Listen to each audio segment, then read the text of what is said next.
رسول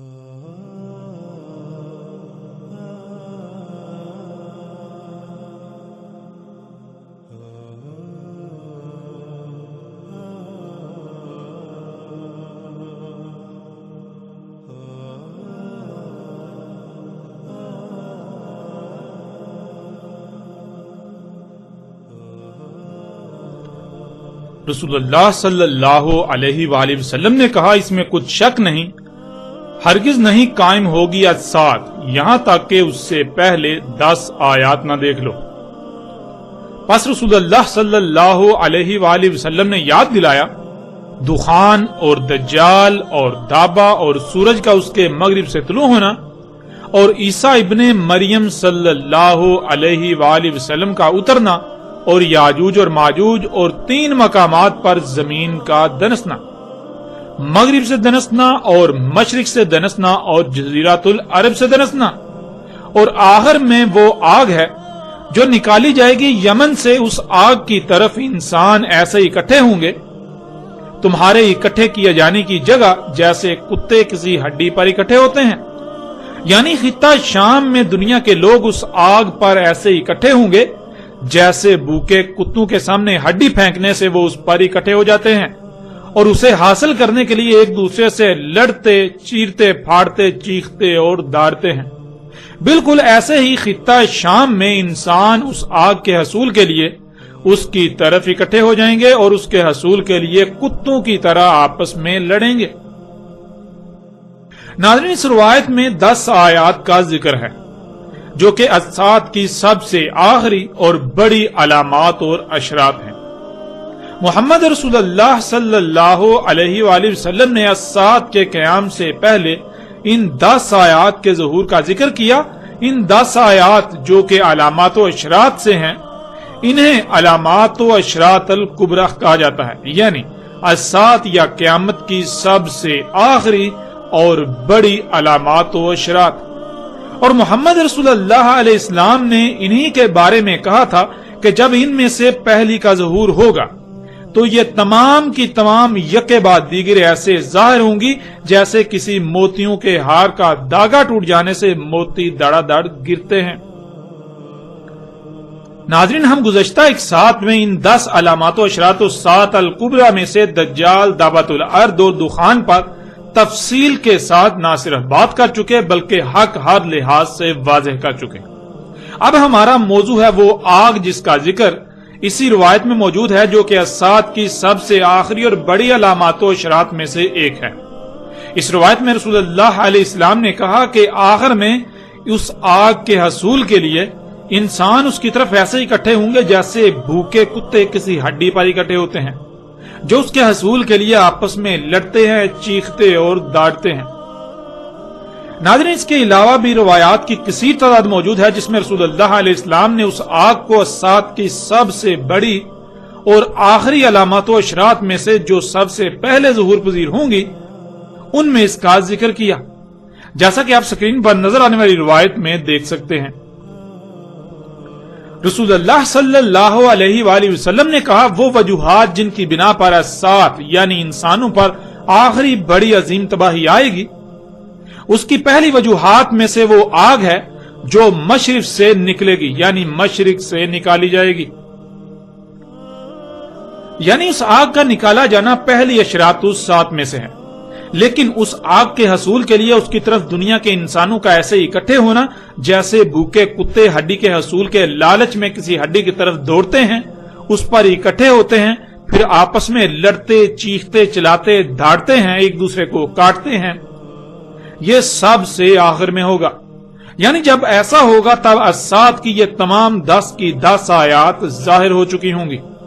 تو ناظرین، بڑھتے ہیں آگے اور آپ پر یہ واضح کرتے ہیں کہ وہ آگ کیا ہے، کہاں سے اور کیسے نکالی جائے گی، اس کے فائدے اور نقصانات کیا ہوں گے، ان سمیت جتنے بھی سوالات ہیں، اور محمد رسول اللہ علیہ السلام نے اس آگ کے بارے میں جو رہنمائی کی اس کو آپ کے سامنے بالکل کھول کھول کر واضح کرتے ہیں۔ تو ناظرین، اس وقت آپ کو سکرین پر روایت نظر آ رہی ہے۔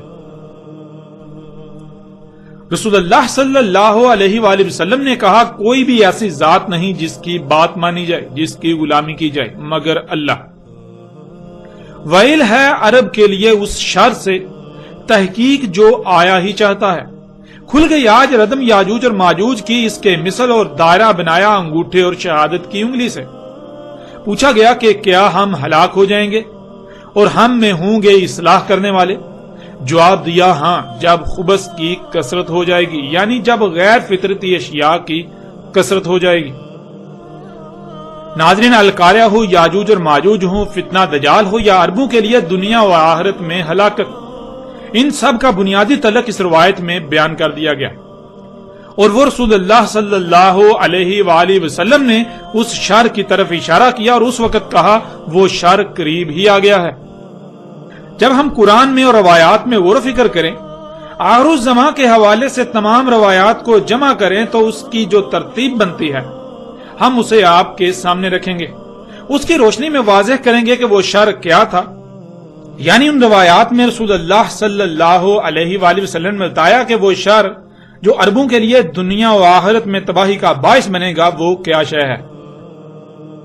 اس روایت میں واضح ہو جاتا ہے کہ رسول اللہ صلی اللہ علیہ وآلہ وسلم نے اس شر کو یاجوج اور ماجوج کے کھلنے سے مشروط کر دیا اور کہا کہ آج یاجوج اور ماجوج کی ردم انگلی اور انگوٹھے کو ملانے سے جو دائرہ بنتا ہے اتنی کھل گئی، اور جیسے ہی وہ پوری کھل گئی تو عربوں کے لیے ایک شرط سے دنیا و آخرت میں ویل ہوگی۔ آئندہ ایک ساتھ میں جب بات کی جائے گی یاجوج اور ماجوج کے موضوع پر تو یہ بات بالکل صراحت کے ساتھ کھل کر واضح ہو جائے گی کہ یاجوج اور ماجوج نہ صرف کھل چکے بلکہ جو کچھ قرآن میں اور رسول اللہ صلی اللہ علیہ وآلہ وسلم کے الفاظ سے ان کے بارے میں ملتا ہے وہ سب یاجوج اور ماجوج نے انجام بھی دے دیا، اور اب تو وقت بالکل آخری پہر میں داخل ہو چکا ہے۔ ناظرین، جب یاجوج اور ماجوج کب کے کھل چکے تو پھر جس شر سے عربوں کے لیے ویل تھی، دنیا و آخرت میں عظیم ہلاکت، جس کے بارے میں رسول اللہ صلی اللہ علیہ وآلہ وسلم نے آگاہ کیا تھا، وہ شر بھی نظر آنا چاہیے اور اسے آج موجود ہونا چاہیے۔ ناظرین، اس شر کی نشاندہی کے لیے، اس شر کو بالکل کھول کر واضح کرنے کے لیے فتنوں سے متعلق روایات کو جمع کیا جائے تو نہ صرف بالکل ہر لحاظ سے اس شر کی وضاحت ہو جاتی ہے، وہ شر واضح ہو جاتا ہے، بلکہ کم سے کم فہم و عقل والے شخص کے لیے بھی اسے سمجھنے میں رائی برابر بھی مشکل پیش نہیں آتی۔ وہ شر کون سا تھا اور ہے، اس کا رسول اللہ صلی اللہ علیہ وآلہ وسلم نے مختلف پہلوں سے ذکر کیا اور اتنی صراحت کے ساتھ ذکر کیا کہ کم سے کم فہم انسان کے لیے بھی جاننا انتہائی آسان ہو جائے۔ لیکن آج حقیقت تو یہ ہے کہ ہر کوئی اس سے غافل ہے، جس سے یہ بھی واضح ہو جاتا ہے کہ رسول اللہ صلی اللہ علیہ وآلہ وسلم نے کیوں اتنی صراحت کے ساتھ کھول کھول کر ہر پہلو سے اس شر کی وضاحت کر دی تھی۔ اور ناظرین، آپ باتیں ہیں ان روایات کی طرف اور ترتیب سے ان روایات کی روشنی میں حق آپ کے سامنے رکھتے ہیں۔ اگلی روایت سکرین پر آپ کو نظر آ رہی ہے، جس میں محمد رسول اللہ علیہ السلام کے الفاظ کچھ یوں ہیں۔ رسول اللہ صلی اللہ علیہ وآلہ وسلم نے عربوں کے لیے کہا، آگ کے حصول کے لیے تمہارا قصد کیا جائے گا، یعنی دنیا والے تمہارے پیچھے پڑیں گے، ان کا مقصد آگ کا حصول ہوگا، جسے حاصل کرنے کے لیے وہ کسی بھی حد تک جائیں گے، خواہ اس کے لیے انہیں کچھ بھی کرنا پڑے، خواہ اس کے حصول کے لیے تمہیں کشت و خون میں نہلایا جائے یا لالچ دے کر تم سے وہ آگ حاصل کی جائے، اس آگ کے حصول کے لیے تمہارے پیچھے پڑا جائے گا۔ وہ آگ آج اس وقت ٹھنڈی حالت میں پڑی ہے ایک وادی میں جسے برہوت کہا جاتا ہے۔ قرب قیامت ساتھ جو گیسیں انسانوں کو ڈانپ لیں گی وہ اسی آگ سے ہوں گی، اس میں عذاب علیم ہوگا، یعنی اس آگ کی وجہ سے انسانوں کے اپنے ہی اعمال کے رد عمل سے خارج ہونے والی گیسیں پوری دنیا کے انسانوں کو ڈانپ لیں گی، اور ان کی وجہ سے انسانوں کو طرح طرح کی ہلاکتوں، مصیبتوں، پریشانیوں، بیماریوں، زلزلوں، طوفانوں اور سیلابوں سے طرح طرح کی تباہیوں کا سامنا کرنا پڑے گا۔ وہ آگ کھا جائے گی جانوں کو اور اموال کو، گھومے گی ساری دنیا میں 8 مرحلوں میں. اس آگ سے فضا میں اڑنے والی مخلوقات اڑیں گی اور وہ آگ اڑے گی جیسے ہوا اور وہ آگ اڑے گی جیسے بادل اڑتے ہیں. اس آگ کی حرارت کی شدت سے دن میں حرارت یعنی گرمی کی شدت بڑھے گی. یعنی نہ صرف اس آگ کی شدت دن میں سورج کی شدت سے سخت ہوگی بلکہ اس آگ کی حرارت کی شدت کی وجہ سے دن میں سورج کی گرمی کی شدت بھی بڑھتی جائے گی. اس کے لیے ہوگا جو بھی آسمان اور زمین میں ہے. وہ ایسے انتہائی اونچی آواز میں گرجے گی جیسے بادل گرجتے ہیں. ہوگی مخلوقات کے سروں کے اوپر اور عرش سے نیچے. یعنی بالکل ایسے جیسے جب پرندے اڑ رہے ہوتے ہیں تو وہ مخلوقات کے سروں سے اوپر آسمان میں اڑ رہے ہوتے ہیں اور عرش کے نیچے. رسول اللہ صلی اللہ علیہ وآلہ وسلم سے پوچھا گیا، اے اللہ کے رسول صلی اللہ علیہ وآلہ وسلم، کیا وہ آگ اس وقت سلامتی ہوگی مومنین اور مومنات کے لیے؟ تو رسول اللہ صلی اللہ علیہ وآلہ وسلم نے جواب دیا کہ جس وقت اس آگ کے حصول کے لیے اربوں کا قصد کیا جائے گا، یعنی دنیا والے ان کے پیچھے پڑیں گے اور جو کچھ اس آگ کے بارے میں بتایا گیا وہ سب ہوگا، تو اس وقت دنیا میں مومن اور مومنات ہوں گے کہاں؟ اس وقت تو مومنون اور مومنات یعنی ایسے لوگ جو اللہ کی دعوت کو تسلیم کر کے اسی طرح اس پر عمل کریں، وہ کہاں ہوں گے؟ اس وقت ایسے لوگ ہوں گے ہی نہیں جو اللہ کے قانون میں مومن ہوں. اس وقت وہ لوگ جو خود کو مومنون اور مومنات سمجھ اور کہلا رہے ہوں گے وہ انتہائی برے ہوں گے. وہ گدھوں سے بھی برے ہوں گے. وہ اس طرح رستوں میں جنسی حاجات کو پورا کریں گے جیسے جانور رستوں چوراہوں میں جنسی حاجات کو پورا کرتے ہیں، اور ان میں کوئی شخص ایسا نہیں ہوگا کہ جو انہیں کہے کہ نہ کرو نہ کرو. ناظرین، وہ شر جس سے عربوں کے لیے دنیا و آخرت میں ہلاکت ہے وہ شر کیا ہے؟ اس کی محمد رسول اللہ علیہ السلام نے بہت ہی صراحت کے ساتھ اور غیر معمولی طریقے سے وضاحت کر دی. رسول اللہ صلی اللہ علیہ وآلہ وسلم نے کہا، وہ شر آگ ہے جس کے حصول کے لیے انسان تمہارا یعنی عربوں کا قصد کریں گے. اس آگ کے حصول کے لیے تمہارے پیچھے پڑ جائیں گے. وہ تم سے اس آگ کے حصول کے لیے کسی بھی حد تک جانے سے گریز نہیں کریں گے. جہاں مال و دولت سمیت مختلف لالچ دے کر تم سے وہ آگ حاصل کریں گے تو وہیں اگر یہ حربہ کارگر ثابت نہ ہوا تو خواہ تم تباہ و برباد ہو جاؤ، تمہیں کشت و خون میں نہلا دیا جائے، وہ کسی بھی صورت وہ آگ تم سے حاصل کر کے ہی رہیں گے. اور پھر ناظرین، محمد رسول اللہ علیہ السلام نے انتہائی چونکا دینے والی بات کہی. اس وقت کہا کہ آج کے وقت وہ آگ وادی برہوت میں ٹھنڈی حالت میں پڑی ہے. اور پھر ناظرین، وادی برہوت کیا ہے؟ اس کی وضاحت بھی روایات سے مل جاتی ہے. ایک روایت میں بالکل واضح کر دیا گیا کہ وادی برہوت وادی حضر موت کو کہا جاتا ہے، جیسا کہ روایت آپ کو سکرین پر نظر آ رہی ہے. وادی حضر موت کو وادی برہوت کہا جاتا ہے. ناظرین، اس کے علاوہ بھی محمد رسول اللہ علیہ السلام نے مختلف مقامات کا ذکر کیا جہاں وہ آگ موجود ہے اور وہاں سے نکالی جائے گی. یہاں تک کہ کیسے نکالی جائے گی اس کی بھی چونکا دینے والی تفصیلات بتا دیں. جیسے ہی ہم آگے بڑھیں گے تو ایسی تمام روایات بھی آپ کے سامنے آئیں گی. لیکن یہاں سوال یہ پیدا ہوتا ہے کہ کیا ناظرین آج ایسی آگ اپنا وجود رکھتی ہے جو محمد رسول اللہ علیہ السلام کے وقت زمین میں ٹھنڈی پڑی تھی اور آج انسانوں کو حاصل ہو چکی؟ کیا آج ایسی آگ موجود ہے؟ کیا آج ایسی آگ موجود ہے جس کے حصول کے لیے کچھ قومیں عربوں کا قصد کر رہی ہیں، یعنی اس آگ کے حصول کے لیے عربوں کے پیچھے پڑی ہوئی ہیں اور کسی بھی صورت اس آگ کو حاصل کرنے سے گریز نہیں کر رہی؟ کہ آج کوئی ایسی آگ موجود ہے جس کے حصول کے لیے غیر عرب قومیں عربوں کو مختلف لالچ دے کر، مال و دولت سے اور طرح طرح کے لالچ دے کر ان سے وہ آگ حاصل کر رہی ہیں؟ کیا آج کوئی ایسی آگ موجود ہے جس کے حصول کے لیے عرب دنیا کو کشت و خون میں نہلایا جا رہا ہے؟ ناظرین، جب غور کریں تو دہلا دینے والے حقائق آج پوری دنیا کے سامنے ہیں.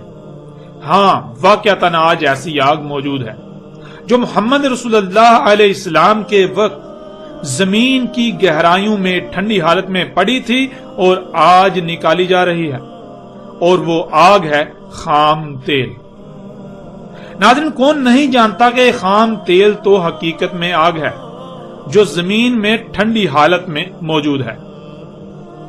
آج اس آگ کے حصول کے لیے غیر عرب قومیں عرب دنیا کا قصد کیے ہوئے ہیں، ان کے پیچھے پڑی ہوئی ہیں اور ان سے اس آگ کے حصول کے لیے کسی بھی حد تک جانے سے گریز نہیں کر رہی۔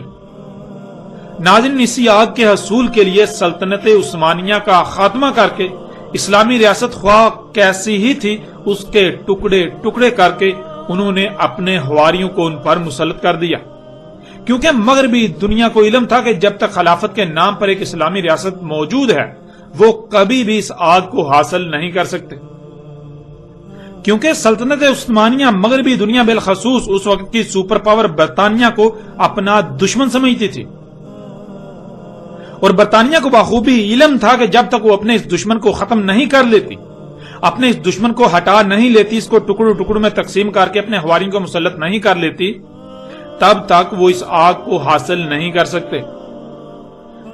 ناظرین، اس آگ کا حصول ہی یہ وجہ تھی کہ برطانیہ جو اس وقت کی عالمی طاقت تھا، اس نے مسلمانوں کی صدیوں سے چلی آ رہی خلافت کے نام پر اسلامی ریاست کو ٹکڑے ٹکڑے کرنے کے لیے اپنے حواریوں کو متحرک کیا اور اپنے مقصد میں کامیاب ہو گیا۔ جہاں اس نے امت محمد میں طرح طرح کے عقائد و نظریات کو پروان چڑھانے کے لیے اپنے تمام تر حربے استعمال کیے، تو وہیں اس نے طرح طرح کے سیاسی گروہوں کو پروان چڑھایا اور ایسا جال بن دیا کہ خود کو امت محمد کہلوانے والے جو اللہ کی اس امانت زمین کے محافظ تھے، وہ یہ بھول گئے کہ وہ اللہ کی اس امانت زمین کے محافظ ہیں۔ یہاں تک کہ اسلام کے نام پر ایسی ایسی خرافات عام کی گئیں کہ کسی کو علم ہی نہ رہا کہ اسلام ہے کیا۔ برطانیہ نے اس آگ کے حصول کے لیے ہر وہ اقدام کیا جہاں سے اسے یہ خطرہ تھا کہ کل کو اس کے رستے میں کوئی رکاوٹ بن سکتا ہے۔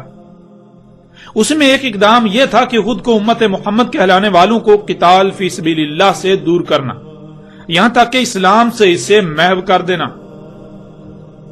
اور اس کے لیے جہاں اس نے عرب دنیا میں اپنے بہروپیوں کو اسلام کے ٹھیکیداروں کے نام پر مسلط کر دیا، تو وہیں اس نے برِ صغیر میں اپنے حواری کھڑے کیے اور ان کی بھرپور نصرت کی۔ انہی میں ایک مرزا غلام احمد قادیانی اللہ کا رسول مسیح عیسیٰ ابن مریم ہونے کا دعوے دار بھی تھا، جو اللہ کے قانون میں بدترین مشرک اور اپنے دعوے میں سخت ترین جھوٹا اور اللہ کا دشمن تھا۔ آئندہ ایک ساتھ میں اسی موضوع کے تحت ایسے دلائل کے ساتھ بات ہوگی کہ دنیا قادیان منہ چھپانے کے قابل بھی نہ رہے گی۔ مرزا غلام احمد قادیانی کذاب کی حقیقت ہر لحاظ سے کھل کھل کر واضح ہو جائے گی، جسے دنیا قادیان چاہ کر بھی غلط ثابت نہیں کر سکے گی، اور دنیا قادیان اپنا منہ چھپانے کے قابل بھی نہیں رہے گی۔ ناظرین، اسی آگ کے حصول کے لیے مغربی دنیا نے ہر طرح کے حربے استعمال کیے اور آج بھی کر رہے ہیں۔ مثلا آپ آج اپنی آنکھوں سے دیکھ سکتے ہیں کہ اگر اسے اس آگ کے حصول کے لیے مال و دولت اور عیاشیوں کا لالچ عرب دنیا کے لیے کارگر ثابت ہو رہا ہے تو وہ ایسا ہی کر رہے ہیں۔ آپ سعودی عرب، متحدہ عرب امارات، قطر، بحرین سمیت عرب دنیا کو دیکھ سکتے ہیں، ان پر وہ اپنے انعامات کی بارش کر رہے ہیں۔ اور ناظرین، اس سے بھی بڑھ کر حیران کن بات تو یہ ہے اور یہ اٹل حقیقت ہے کہ ان تمام عرب ریاستوں کی حفاظت کی ذمہ داری آج امریکہ کی سرپرستی میں مغربی دنیا کے ذمہ ہے۔ کوئی بھی عرب دنیا کی طرف میلی آنکھ سے نہیں دیکھ سکتا، اور اس کے برعکس جہاں یہ لالچ کارگر ثابت نہیں ہوتے یا جس حواری کی آنکھیں کھل جاتی ہیں اور وہ حقیقت کو سمجھ جاتا ہے کہ وہ تو امریکہ کی سرپرستی میں مغربی دنیا کے ایک کتے کی حیثیت رکھتا ہے، انہوں نے اپنے مفادات کے تحفظ اور اس کے حصول کے لیے اسے پال رکھا ہے۔ جب اس پر یہ حقیقت کھلتی ہے اور اس حقیقت کے کھلنے پر جیسے ہی اس میں بغاوت کے اثرات نظر آتے ہیں تو صدام اور قذافی سمیت کئی مثالیں آپ اپنی آنکھوں سے دیکھ رہے ہیں۔ ایسا کرنے والوں کی حفاظت تو دور، خود ان کی ریاستوں پر بارود کی بارش کر کے برباد کیا جاتا ہے، عوام پر کارپیٹ بمباری کی جاتی ہے، طرح طرح کے ہتھیاروں کو آزما کر دنیا میں اپنے اسلحے اور قوت کی نہ صرف نمائش کی جاتی ہے بلکہ یوں انہیں اسلحے کے گاہک ملتے ہیں۔ کمزور ریاستیں اپنے دشمنوں سے حفاظت کے لیے ان سے معاہدے کرتی ہیں اور وہ ہر طرح سے اپنے مفادات کے حصول میں کامیاب ہوتے ہوئے نظر آتے ہیں۔ اور ناظرین، جہاں معاملات اس سے بھی زیادہ گمبھیر ہوں تو آج آپ یمن، شام، لیبیا، عراق سمیت باقی ایسی عرب ریاستوں کو دیکھ سکتے ہیں کہ وہاں کس قدر کچھ تو خون کیا جا رہا ہے۔ تو ناظرین آج یہ حقیقت آپ اپنی آنکھوں سے دیکھ رہے ہیں۔ محمد علیہ السلام نے کہا تھا کہ تمہارا قصد کیا جائے گا اس آگ کے لیے جو آج اس وقت ٹھنڈی پڑی ہوئی ہے، تو کیا آج اسی آگ کے لیے قصد نہیں کیا جا رہا؟ کہ آج اسی آگ کے حصول کے لیے مغربی دنیا عربوں کے پیچھے نہیں پڑی ہوئی اور اس آگ کے حصول کے لیے کسی بھی حد تک نہیں جا رہی؟ حقیقت ہر لحاظ سے آپ کے سامنے ہے۔ کون نہیں جانتا آج عرب دنیا میں جو کچھ بھی ہو رہا ہے یہ سب اسی آگ کے حصول کی خاطر ہو رہا ہے جسے آج خام تیل کا نام دیا جاتا ہے۔ پھر ناظرین محمد رسول اللہ علیہ السلام نے اس آگ کی پہچان کے لیے جو رہنمائی کی، اس آگ کی پہچان کے لیے جو الفاظ استعمال کیے، وہ بھی انتہائی حیران کن اور چونکا دینے والے ہیں۔ جیسا کہ محمد رسول اللہ علیہ السلام نے کہا تھا کہ ہم اس سات کی اشرات میں سے ایک شرط دخان یعنی جو گیسیں انسانوں کو ڈانپ لیں گی وہ اسی آگ سے ہوں گی، اس میں عذاب علیم ہوگا۔ یعنی اس آگ کی وجہ سے انسانوں کے اپنے ہی اعمال کے رد عمال سے خارج ہونے والی گیسیں پوری دنیا کے انسانوں کو ڈانپ لیں گی اور ان کی وجہ سے انسانوں کو طرح طرح کی ہلاکتوں، مصیبتوں، پریشانیوں، بیماریوں، زلزلوں، طوفانوں اور سیلابوں سے طرح طرح کی تباہیوں کا سامنا کرنا پڑے گا۔ اور ناظرین کیا دخان کے موضوع پر گزشتہ ایک ساتھ میں یہ سب واضح نہیں ہو چکا؟ ذرا غور تو کریں، ان دخان یعنی آج جو گیسیں پوری دنیا کی فضا میں بھر چکی ہیں، ان کی بنیاد کیا ہے؟ کیا ان کی بنیاد یہی آگ خام تیل نہیں ہے؟ بالکل، ان کی بنیاد یہی آگ خام تیل ہے۔ دخان اسی آگ سے ہیں۔ دعوت الارض انسان کے اپنے ہی ہاتھوں سے اللہ کے مقابلے پر خلق کردہ سواری کے ذرائع جو تیر کر، رینگ کر، چل کر اور اڑ کر حرکت کر رہے ہیں، جو پوری دنیا میں آج دندناتے پھر رہے ہیں، اور جس ایندھن کے جلنے سے یہ طرح طرح کی گیسیں خارج کرتے ہیں، وہ جس ایندھن سے چلتے ہیں وہ ایندھن مختلف اقسام کا پیٹرول ہو یا ڈیزل یا پھر کیروسین یعنی مٹی کا تیل، یہ سب کا سب خام تیل سے ہی اخذ کیا جا رہا ہے۔ کارخانے جس ایندھن سے چلتے ہیں وہ اسی خام تیل سے اخذ کیا جا رہا ہے۔ ان کے علاوہ جہاں جہاں سے بھی یہ گیسیں خارج ہو رہی ہیں ان کی بنیاد یہی خام تیل ہے، یعنی وہ آگ جس کا ذکر آج سے 14 صدیاں قبل محمد رسول اللہ علیہ السلام نے کیا تھا۔ اس وقت محمد رسول اللہ علیہ السلام نے کہا تھا کہ آج وہ آگ زمین کی گہرائیوں میں ٹھنڈی حالت میں پڑی ہے۔ پھر ناظرین محمد رسول اللہ علیہ السلام نے کہا تھا وہ آگ کھا جائے گی جانوں کو اور اموال کو۔ ناظرین غور کریں، کیا آج یہی آگ پوری دنیا میں جانوں اور اموال کو نہیں کھا رہی؟ ذرا غور تو کریں، آج دنیا میں ہونے والی تمام کی تمام جنگیں کیا اسی وجہ سے نہیں ہو رہی؟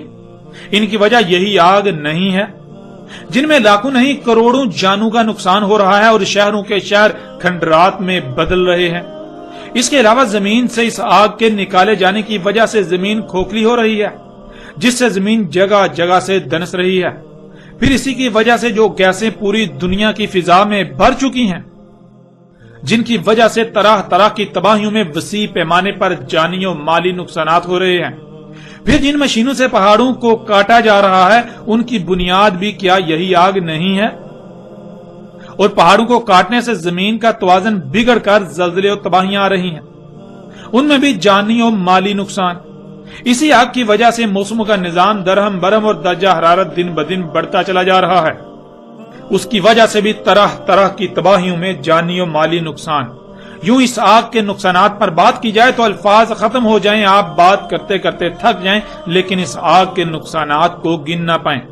آج یہ آگ پوری دنیا میں جانوں اور اموال کو کھا رہی ہے۔ یوں محمد علیہ السلام کے آج سے 14 صدیاں قبل کہے گئے یہ الفاظ آج بالکل سچ ثابت ہو رہے ہیں۔ نہ صرف سچ ثابت ہو رہے ہیں بلکہ آج سچ ثابت ہو چکے ہیں۔ اسی آگ کی وجہ سے آج موسموں کا نظام، فضاؤں کا نظام درہم برہم ہو چکا۔ درجہ حرارت دن بدن بڑھتا چلا جا رہا ہے، جس سے گلیشیئر پگھلتے جا رہے ہیں۔ پھر آہستہ آہستہ زمین پر تمام پانی بخارات بن کر اٹھ جائے گا۔ زمین کا درجہ حرارت دن بدن بڑھنے سے یہ جہنم بن جائے گی، وہی جہنم جس کا آپ سے وعدہ کیا گیا۔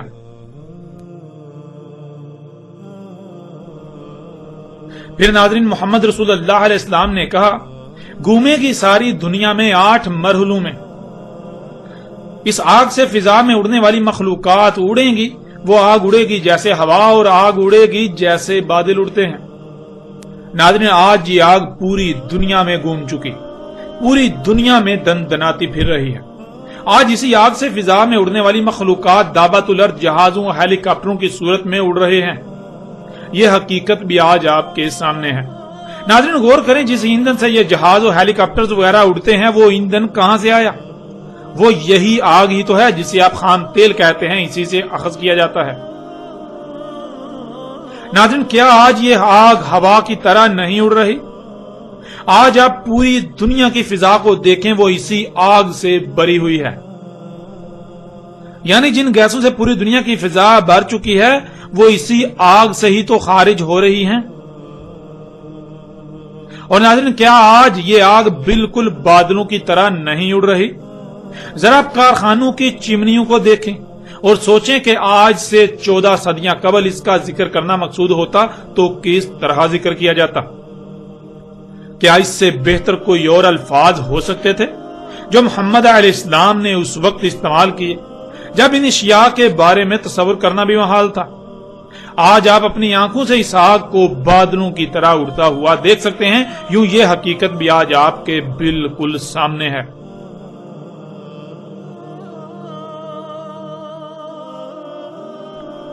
پھر ناظرین محمد علیہ السلام نے کہا اس آگ کی حرارت کی شدت سے دن میں حرارت یعنی گرمی کی شدت بڑھے گی، یعنی نہ صرف اس آگ کی شدت دن میں سورج کی شدت سے سخت ہوگی بلکہ اس آگ کی حرارت کی شدت کی وجہ سے دن میں سورج کی گرمی کی شدت بھی بڑھتی جائے گی۔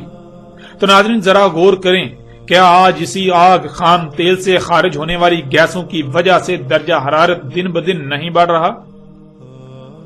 کیا آج اسی کی وجہ سے آسمان میں سوراخ نہیں ہو چکا جس کی وجہ سے سورج سے خارج ہونے والی خطرناک ترین لہریں زمین پر آ رہی ہیں؟ اور نہ صرف درجہ حرارت کی شدت میں اضافہ ہوتا چلا جا رہا ہے بلکہ موسموں میں غیر معمولی تغیر و تبدل جس کی وجہ سے زمین پر تمام مخلوقات کو طرح طرح کی تباہی اور نقصانات کا سامنا کرنا پڑ رہا ہے۔ یوں ناظرین یہ حقیقت بھی آج آپ کے سامنے ہے، اور آج آپ اپنے اخبارات کو ٹٹولیے، آپ کو جگہ جگہ یہ خبریں ملیں گی کہ آج جو دنیا میں درجہ حرارت بڑھتا ہی چلا جا رہا ہے اس کی بنیادی وجہ یہی آگ ہے۔ اسی آگ سے خارج ہونے والی طرح طرح کی زہریلی گیسیں جو آپ کے کارخانوں، آپ کی گاڑیوں وغیرہ سے خارج ہو رہی ہیں۔ پھر آگے محمد رسول اللہ علیہ السلام نے کہا اس کے لیے ہوگا جو بھی آسمان اور زمین میں ہے وہ ایسے انتہائی اونچی آواز میں گرجے گی جیسے بادل گرجتے ہیں، ہوگی مخلوقات کے سروں کے اوپر اور عرش سے نیچے، یعنی بالکل ایسے کہ جب پرندے اڑ رہے ہوتے ہیں تو وہ مخلوقات کے سروں سے اوپر ہوتے ہیں اور آسمان میں اور عرش کے نیچے۔ ناظرین ذرا غور تو کریں، آج یہ آگ پرندوں کی طرح مخلوقات کے سروں سے اوپر اور عرش کے نیچے جہازوں اور ہیلی کاپٹروں کی صورت میں اڑتے ہوئے ایسی زوردار اور گرجدار آواز پیدا نہیں کر رہی جو بادلوں کے گرجنے سے پیدا ہوتی ہے۔ آپ ہیلی کاپٹر اور جہازوں کی آوازوں کو سنیں اور پھر آپ سے وہی سوال کہ اگر آج سے 14 صدیاں قبل اس کا ذکر کرنا مقصود ہوتا تو کیا اس سے احسن کوئی اور مشابہت ہو سکتی تھی؟ کیا اس سے احسن کوئی اور الفاظ ہو سکتے تھے؟ بالکل ایسی ہی آواز جیسے بادل گرجتے ہیں۔ یوں یہ حقیقت بھی آج آپ کے سامنے ہے۔ اب ناظرین آگے محمد رسول اللہ علیہ السلام کے انتہائی چونکا دینے والے اور دہلا کر رکھ دینے والے الفاظ ہیں۔ جب محمد رسول اللہ علیہ السلام اس آگ کے بارے میں یہ سب کھول کھول کر بتا چکے تو سامنے موجود اصحاب رسول علیہ السلام کو اس وقت کی سنگینی کا شدت سے احساس ہوا کہ ایسے سخت ترین وقت میں کس طرح محفوظ رہا جا سکتا ہے، کیسے ممکن ہو سکتا ہے۔ تو اسی خدشے کے پیش نظر انہوں نے رسول اللہ علیہ السلام سے پوچھا اور پھر رسول اللہ علیہ السلام نے کیا جواب دیا یہ بھی آپ کے سامنے ہے۔ رسول اللہ صلی اللہ علیہ وآلہ وسلم سے پوچھا گیا، اے اللہ کے رسول صلی اللہ علیہ وآلہ وسلم، کیا وہ آگ اس وقت سلامتی ہوگی مومنین اور مومنات کے لیے؟ تو رسول اللہ صلی اللہ علیہ وآلہ وسلم نے جواب دیا کہ جس وقت اس آگ کے حصول کے لیے اربوں کا قصد کیا جائے گا، یعنی دنیا والے ان کے پیچھے پڑیں گے اور جو کچھ اس آگ کے بارے میں بتایا گیا وہ سب ہوگا، تو اس وقت دنیا میں مومنون اور مومنات ہوں گے کہاں؟ اس وقت تو مومنون اور مومنات یعنی ایسے لوگ جو اللہ کی دعوت کو تسلیم کرتے، اس دعوت کو تسلیم کر کے اس پر اسی طرح عمل کرتے، وہ ہوں گے ہی کہاں؟ اس وقت تو ایسے لوگ ہوں گے ہی نہیں، یعنی اس وقت تو کوئی مومن ہوگا ہی نہیں، اس وقت ایسے لوگ ہوں گے ہی نہیں جو اللہ کے قانون میں مومن ہوں۔ اس وقت وہ لوگ جو خود کو مومنون اور مومنات سمجھ اور کہلا رہے ہوں گے وہ انتہائی برے ہوں گے، وہ گدھوں سے بھی برے ہوں گے، وہ ایسے رستوں میں جنسی حاجات کو پورا کریں گے جیسے جانور رستوں میں جنسی حاجات کو پورا کرتے ہیں، اور ان میں کوئی شخص ایسا نہیں ہوگا جو انہیں کہے کہ نہ کرو نہ کرو۔ ناظرین، آج جب یہ بات روز روشن کی طرح عیاں ہو چکی کہ یہی وہ آگ ہے جس کا ذکر آج سے 14 صدیاں قبل محمد رسول اللہ علیہ السلام نے کیا تھا، جسے آج خام تیل کہا جاتا ہے، اور وہ سب بھی ہو چکا اور ہو رہا ہے جس کا ذکر محمد رسول اللہ علیہ السلام نے کیا تھا، اور پھر یہ کہا اس وقت کوئی مومن ہوگا ہی نہیں۔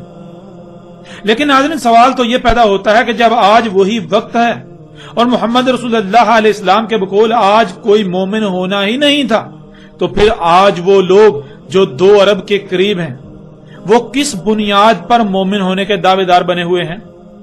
ناظرین، یہ حقائق بہت تلخ ہیں۔ اگر یہ لوگ اللہ کے قانون میں مومن ہے تو اس کا مطلب ہے کہ محمد علیہ السلام جھوٹے تھے، اور ایسا تو ہو ہی نہیں سکتا کہ محمد علیہ السلام جھوٹے اور یہ لوگ سچے ہوں، کیونکہ محمد علیہ السلام کی سچائی کا اس سے بڑھ کر اور کیا ثبوت ہو سکتا ہے کہ جو کچھ انہوں نے آج سے 14 صدیاں قبل کہا آج عین اسی طرح ہو رہا ہے۔ یہ الفاظ محمد علیہ السلام کے الفاظ نہیں تھے، بلکہ محمد علیہ السلام کی زبان میں اس وقت اللہ بول رہا تھا۔ اس وقت اللہ سبحانہ و تعالی محمد علیہ السلام کی صورت میں انسانوں سے کلام کر رہا تھا، تو اللہ کے الفاظ، اللہ کی بات کیسے جھوٹ ہو سکتی ہے، کیسے غلط ہو سکتی ہے؟ تو پھر ناظرین، بالکل صاف ظاہر ہے محمد علیہ السلام سچے تھے، اور ان کے قول کے عین مطابق آج مومن ہونے کے دعوے دار مومن نہیں ہیں بلکہ بدترین مشرک ہیں۔ ان کی مثال بھی گزشتہ امتوں کی سی ہے۔ ہند میں بسنے والی بت پرست قوم جو گزشتہ 5000 سال سے خود کو مومن ہی سمجھ رہی ہے، وہ ایشور یعنی اللہ کے چہیتے ہیں۔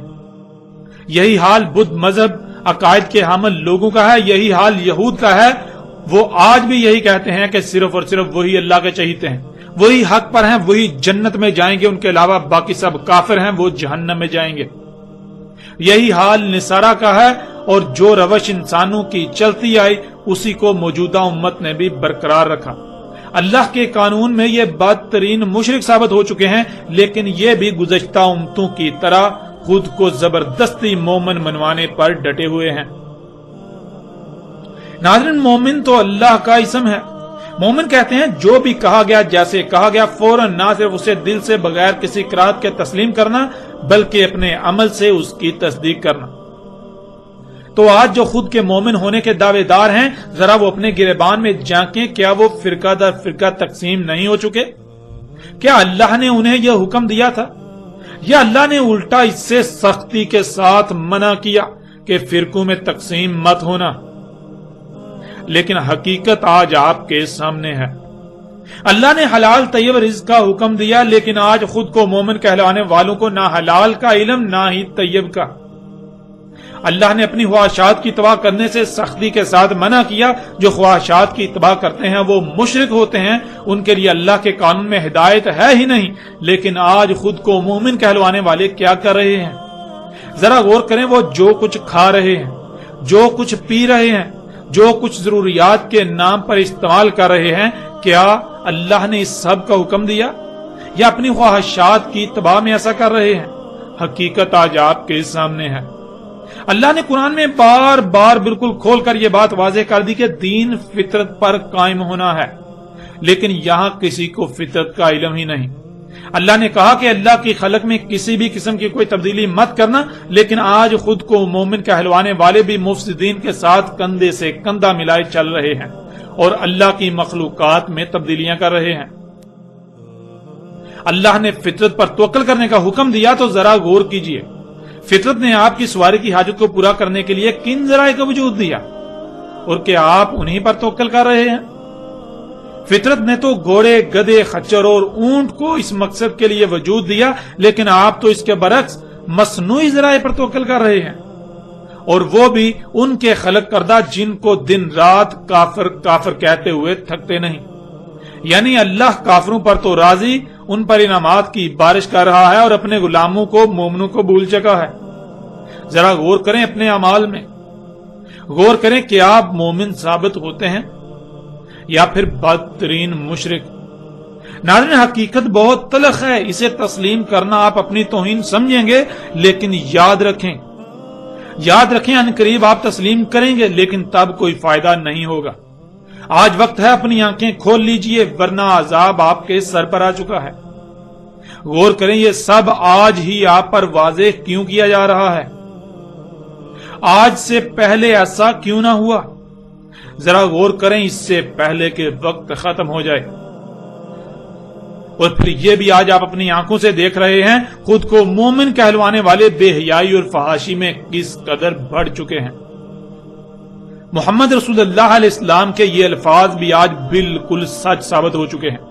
خود کو مومن کہلوانے والے بے حیائی اور فحاشی میں گدھوں سے بدتر ہو چکے ہیں۔ جانوروں کی طرح رستوں میں اپنی جنسی حاجات کو پورا کر رہے ہیں، اور کوئی بھی ایسا نہیں جنہیں اختیار دیا گیا کہ وہ اختیار کے باوجود انہیں روکے۔ یہ تمام تر حقائق آج آپ کے سامنے ہیں۔ تو ناظرین، وہ آگ کیا ہے؟ یہ حقیقت بالکل کھل کر واضح ہو چکی۔ بڑھتے ہیں آگے اور دیکھتے ہیں کہ محمد رسول اللہ علیہ السلام نے اس آگ کے بارے میں مزید کیا کہا۔